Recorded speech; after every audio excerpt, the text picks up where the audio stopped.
across from each other. What's that? Where's the fire for the Fireside chat? Yeah, I know. Sometimes we actually put like a fake fire up on the screen, dim the lights. It's a nice vibe, but It would be comforting. yeah. Oh yeah. Give you a nice sifter of whiskey. Yeah. So we sat up here a year ago and had a conversation about the state of California's distributed energy transformation, and I asked you what kept you up at night.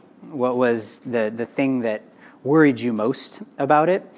And at first you seemed like you weren't going to say anything, and then you sort of ended up going through kind of a litany of concerns that you had. But one of them that stuck out to me was that you were worried that either we were undergoing this process too slowly or too fast. You were worried about the pace. And so I'm curious, sort of a year hence, how do you feel we are going in terms of the pace of the transformation, and do you want to speed it up or slow it down? I don't think I have a hope of affecting it at this point, one way or the other. We can shape it, but it's a wild pony, and we're just hanging on. It's a wild pony. I've never heard distributed energy described that way before. So your view of the whole thing is that this is bottoms up. This is happening because customers are forcing it, and your role as the regulator is to what? To figure out how to sort of direct the pony? Well, let me just kind of make 6 general observations. And, that's a specific number. One is that when I came to these events 7 years ago, we were talking about how hard it was to build renewable energy, particularly at the utility scale. There was no discussion of distributed resources. And the big fight was over PV solar or solar thermal. And that's all people talked about. Now we've solved for that. We're actually at a point where solar electricity from any source is just a commodity, so as is wind.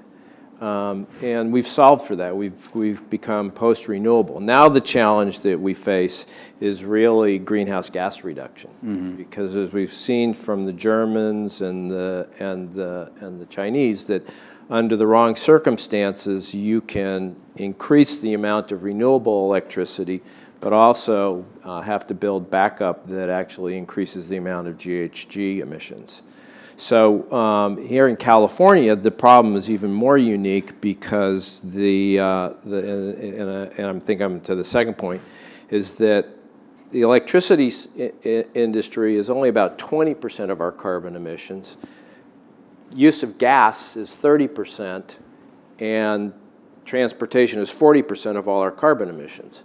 So the challenge isn't just to clean up the electric industry, but it's actually to shape the use of clean electricity as a fuel that displaces the use of natural gas in homes and businesses and industry, and that reshapes the transportation industry. So the third point is, of course, that as you build more of these highly variable resources as generation, so your grid becomes increasingly variable. So you see all kinds of odd phenomenons like overgeneration, a steep ramping, but you also start to see the peak shift, and it shifts on an annual basis as your generation begins to change. So the third, I think, is really where a lot of the discussion is most squarely, is that the most important, the fourth point is most important part of this system actually is the transformations that are taking place at the grid level, either through changing the topology of the bulk electric system or sharing resources, but most particularly what's happening at the distribution level, where you can really prioritize negawatts rather than megawatts. And demand resources become part of the exchange, and therefore customers become part of the exchange as much as the generation technologies. So the fifth point then is really that as we begin to focus on managing the system as being the point of greatest value as opposed to generation, we're allowing more space for customers to actually move into to control. And so one of the things that we're seeing here in California is a variety of different kinds of alternative markets. So you have direct access, you have all the DER technologies, whether it's rooftop solar, battery storage, other kinds of information-enabled technologies that give customers more control, and more recently, the advent of these clean community aggregators. And at the end of this year, if all the communities in LA who choose to join the clean community, the community aggregator down there, were to join, 40% of all electric customer load will be served by these non-utility, non-regulated entities. So let's just run through those. That means means anybody who's not familiar, right? that the traditional electricity industry is disaggregating. Yeah, so I just want to draw that point out, and then that'll lead us to a conclusion that I know you've sort of come to from that. So you're saying there are lots of different types of customers. There are residential customers who are putting solar on their roof or batteries on their walls or fuel cells or CHP or something. Then you've got commercial customers, especially the large ones, are doing direct access, which is, sort of capped allotment of large customers who can purchase electricity directly from a generator instead of from the utility. And then you've got community choice aggregation, which is whole communities banding together to procure directly. And you're saying all those in aggregate will sort of take away 40, that's deep load defection from a utility. This year. If you talk to clean community aggregators, they say that they expect to be 85% of the market by 2022, 2024, and that's entirely possible. So then we talked about this a couple of weeks ago. So you're looking at all these different varieties of customers choosing more than they have in the past under the existing framework. And now you're saying, well, maybe it makes sense to have a conversation about being more deliberate and letting them choose. In other words, introducing some version of retail choice in California, which California does not currently have. 14 states do, but no new state is introduced in 20 years. I mean, if all these observation holds, that is a pretty viable scenario, and we ought to explore it rather than just continue to ride that wild pony till it kind of reaches the edge of a cliff. I like this pony metaphor. We're gonna stick with it as long as we can. What do you think that looks like? I mean, I think everybody probably, or many people, have a vision of retail choice that's based on Texas or based on the Northeast. Does it look like that to you, or is this a different version of retail choice by nature of what you're talking about? It very well may be. I think it's too early for me to speculate. I think I'm too naive. Remember that I started out by saying that 7 years ago I came to these conferences and we were arguing about whether or not there was really hope for solar PV in a market that was going to be dominated by solar thermal. So to make that leap and claim that I have the expertise to answer that, I think I need another 10 years. But on May 19th in Sacramento at the Joe Cerna Cal EPA building, the boards of the CEC, the California Energy Commission, the California Independent System Operator, and the California Public Utilities Commission will join to actually hear a range of views and start to really begin to understand these new patterns and start to reflect on what are the right ways to accommodate it, to respond to it, to set limits, to try to figure out if there's a natural pacing, and to at least make sure that we do certain things that protect the public's interest. We have to maintain reliability in the system. We have to provide for those customers who just don't want to deal with the kinds of choices that are being offered out there. the last adopters, the people who don't have control of their buildings and don't own roofs to actually participate in a rooftop solar array, don't have garages, can't get an electric vehicle, live in multifamily housing where it's not in the interest of the property owner to take advantage of these opportunities on their behalf. So we have all those issues to deal with, and then there's going to be a considerable amount of the past investments we made that actually brought us to this point of flexibility that are shared by all the ratepayers in the state of California. So we have to wrestle with all those things, and then on top of that, if we do go the pathway that people have gone in Texas and New York, it's incumbent on us to move from being, at the PUC, from being an agency that prevents to actually become one where we provide some system of customer protection.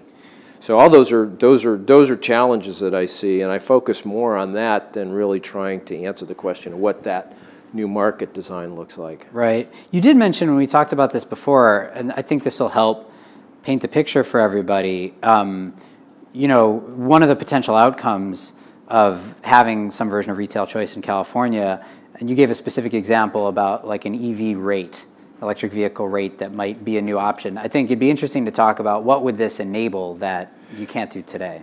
Well, there's tremendous opportunities for innovation out there. So, you know, the thing that I woke up in the middle of the night thinking about is what would it mean for, in terms of environmental justice, if somebody showed up with a 20,000 electric vehicles that they were providing leases to low-income families, access to the charging infrastructure in a way that made it meaningful for them, and a electric tariff that actually supported their ability to use these vehicles, something where they get access to chargers near their jobs, as something that gave them a tariff that actually made it affordable for them to charge their electric vehicles, and one where they actually got the advantage of being able to manage that to both be load when the system needed it between those high peak on the belly of the duck curve,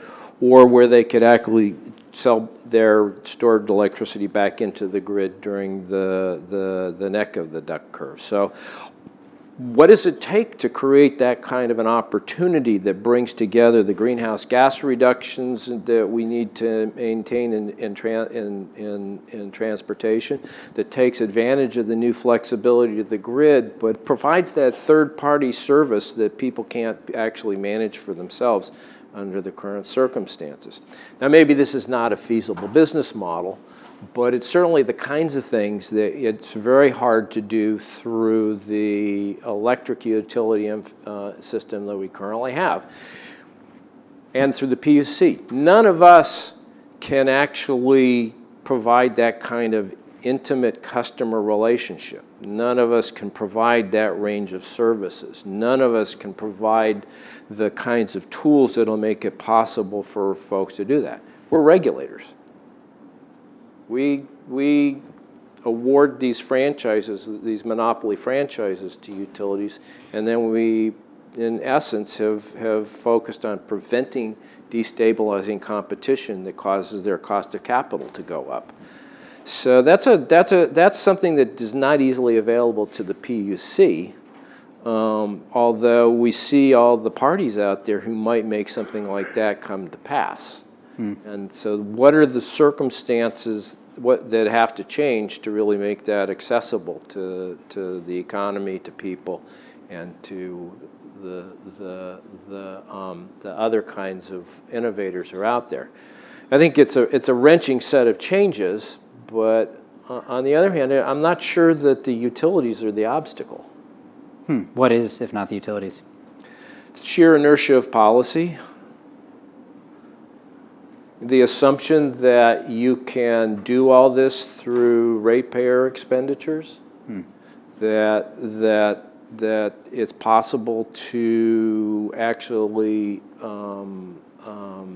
drive all this through centralized state decision-making, centralized procurement, centralized management.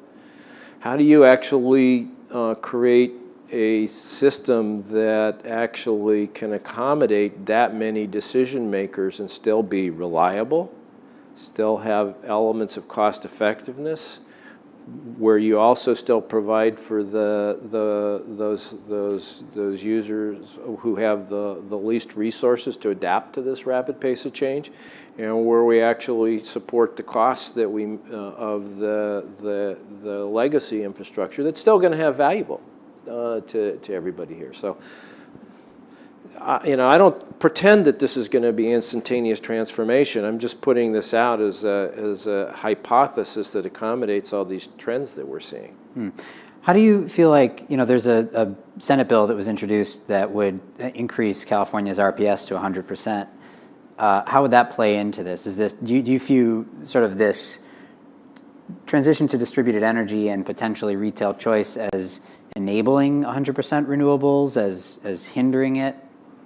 Well, it's not 100% till 2045, 2050. Yeah. So in my experience, anything past 2030 is just fantasy baseball.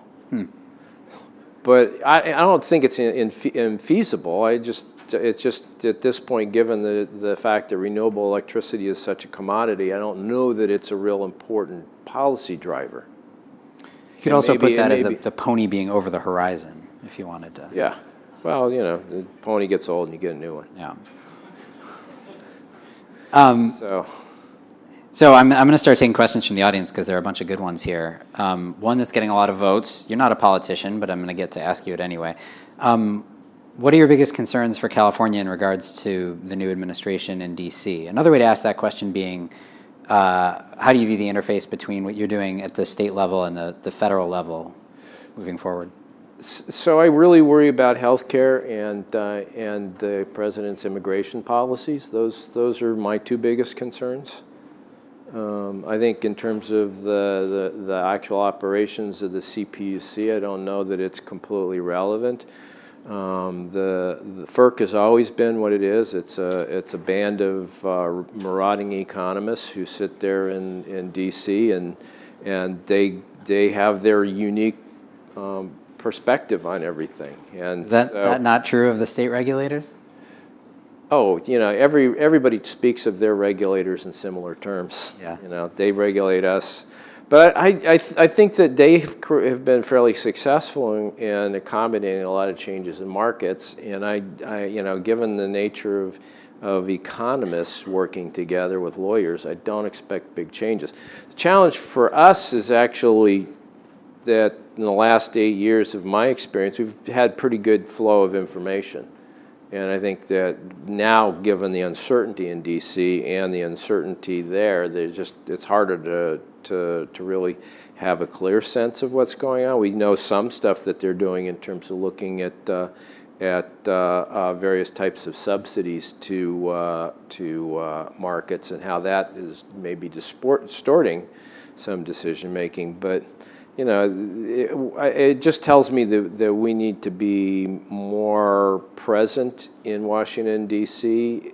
than we have in the past. We tend to react to specific actions rather than trying to predict or working with other states to help shape. And then similarly, that's an issue for us at the FCC. Right. So, from my employees' perspective, from the overall stability of the state, it's healthcare and immigration. Onto the commission specifically, the CPUC, you have two new commissioners who just started and are sort of thrown into the middle of this ER action plan and all of its various tentacles. What role do you think? And a couple of the departing commissioners also had pretty central role. Commissioner Florio was a big part of the IDER proceeding and push behind that. How do you view the new commissioners as affecting this process? Well, I don't see myself as being a primary figure in most of the policy that happens at the PUC. It's very much of an ensemble, and a lot of it is driven by staff. So, for example, people like Gabe Pettit and Simon Baker and now Mary Claire Evans at the CPUC are very significant players in terms of both helping us to crystallize our DER action plan. Certainly Matt Tisdale, who worked for Commissioner Florio, and Nick Chasson on my staff have been very critical to the progress that we've made, or at least the way that we've been able to articulate the innovations that are taking out there and make it possible to fit them into our policy framework. But I think that then you start to see people outside the CPUC who've been critical. Matt Tisdale has gone to work for More Than Smart. I think that more than anybody else, they've helped us to actually be able to make sense of this enormous set of innovations out there, simply because they have convened working groups who write papers that we can then put into our proceedings and say, okay, here's a statement of the direction and where things are going, and let's comment on that as a basis for looking at these particular questions that are scoped into our proceedings. Great. There's a question about energy efficiency. I'll just read it verbatim. California has made significant investments in energy efficiency and has had great success reducing consumption. Given the push for distributed energy resources as a firm capacity resource, what role do you see efficiency playing? Well, so I think it's one of the core distributed energy resources. You know, it tends to happen within the distribution grid. There's some CHP projects that probably are built out on the edges of the urban grid and the bulk electric system. But by and large, a lot of what we've seen in terms of energy efficiency has come from the building codes that started in '78 through appliance standards, some utility-driven efforts, and I think that that's really been a significant form of distributed energy resources, one of the leading DERs in the system. It actually reduces demand. It's why, while our rates are high, our bills are low. And so growth of electricity use nationally has doubled over the last 40 years. It's stayed flat here in California. And so I think that our challenge is really that we may have a lot more low-hanging fruit out there, but to get to our greenhouse gas goal, we're going to have to see some issues that kind of confound our normal strategies. So, for example, if we actually do plan to double energy efficiency, a lot of that is probably going to be in the gas sector. We may see fuel shifting where we move to electric water heaters as opposed to gas water heaters, and that has enormous value both as a reduction in the use of gas and as a demand tool, because you can oversize the tank and then heat it with cheap clean electricity when demand is low or you have overproduction, but then shut it off during peak demand periods and still have hot water through oversized tank storage. So very common in the Northeast. No reason why it's not feasible here in California. But that would actually increase the use of electricity, which undercuts our notion of getting overall energy efficiency and reducing electricity use.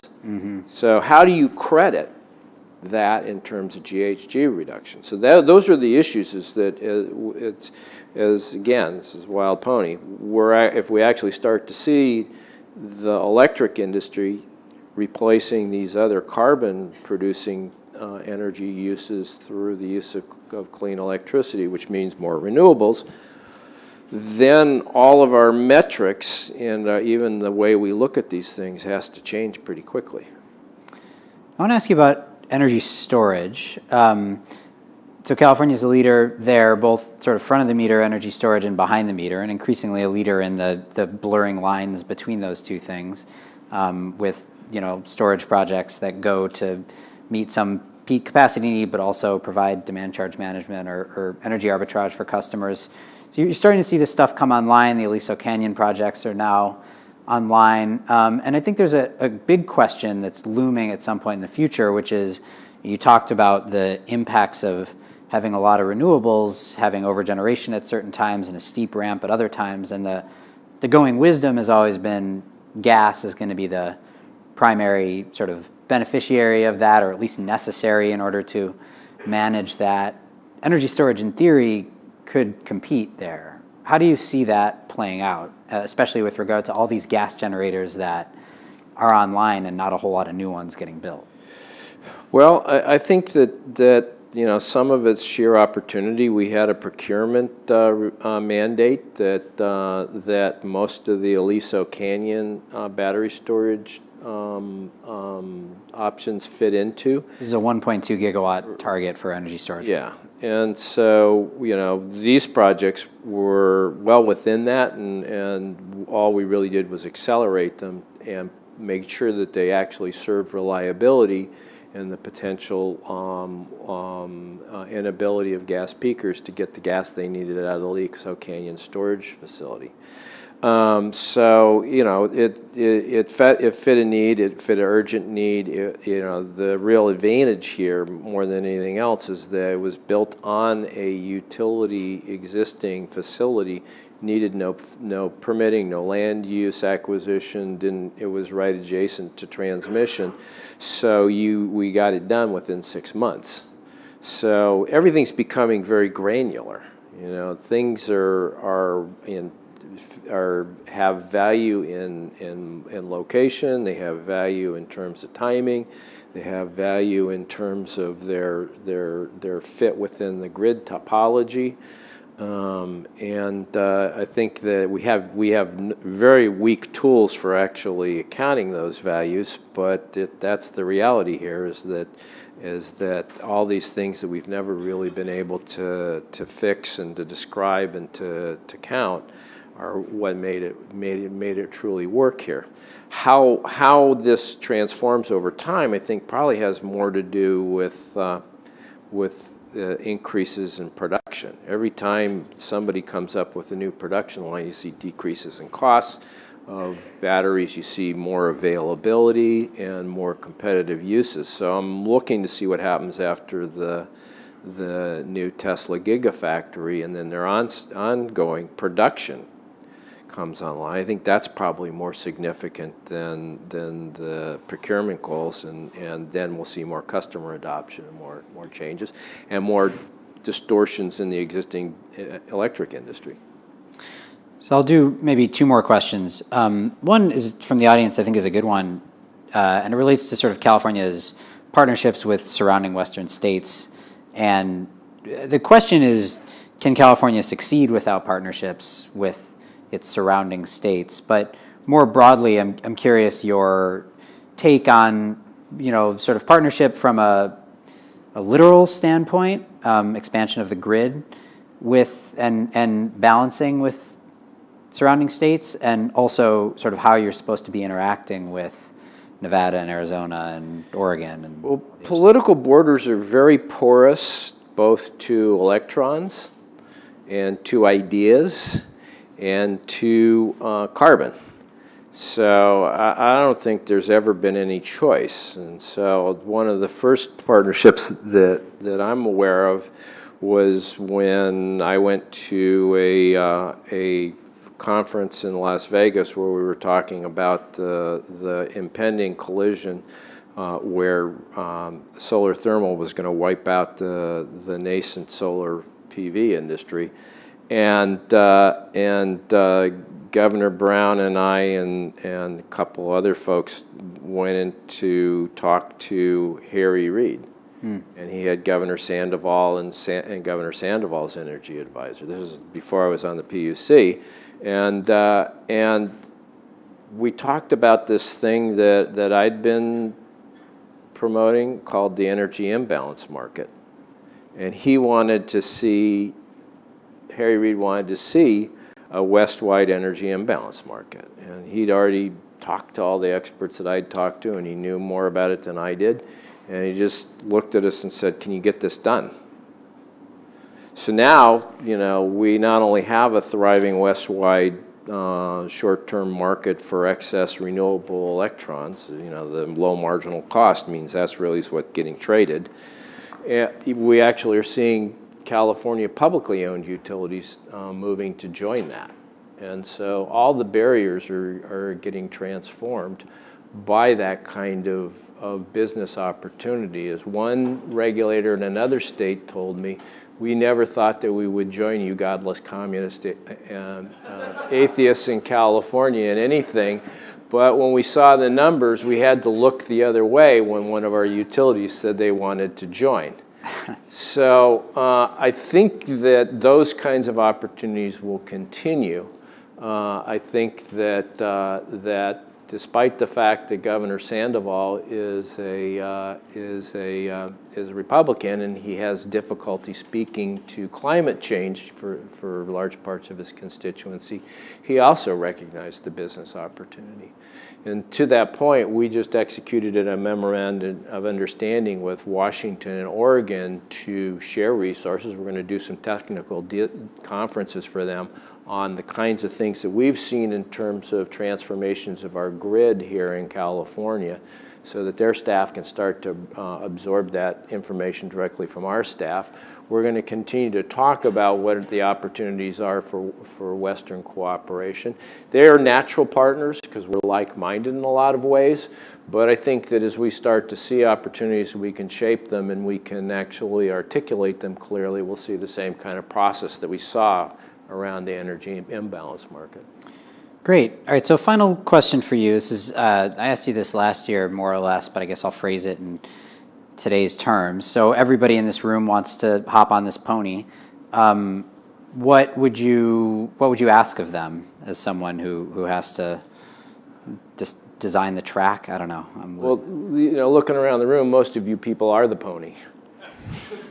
Boy, this pony metaphor is really getting stretched. Well, depends upon how young your daughters are.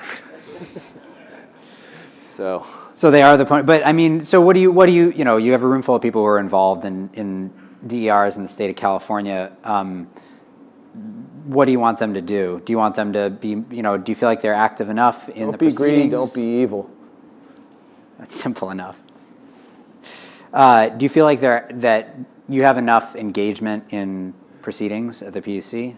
No, I think it's always a challenge for us to actually find ways for people to participate. And actually, when I come to these things, I'm supposed to read an off-putting statement that says that the new ex parte communication rules are in effect, that there are interested parties here in this room, interested persons under the new definition. And even if you aren't participating before the PUC, you could be considered an interested person. And that if I'm asked a question that goes into an active proceeding, I may actually commit an act of ex parte communications, and that I will have to go back and file that or be subject to a $5,000 fine. And everybody in the room who is an interested party under our new rules has to actually go file that same ex parte communications rule, or you're all subject to a $5,000 fine. Now, since I can't really see you because of the bright lights, it confounds the legislature's expectations that I would actually recognize those people and then know whether an ex parte communication would take place. But this is the challenge, is that in an era, in a time, in a place where there's this enormous amount of innovation, it's very hard to have conversations. From my perspective, that's why partners like the More Than Smart, who can actually convene those working groups and then bring forward documents that we can put into our proceedings, and we can build the record, become very valuable. But I will say that that still does not take into account all the innovations that are likely to take place out there and that we need to begin to think about and accommodate.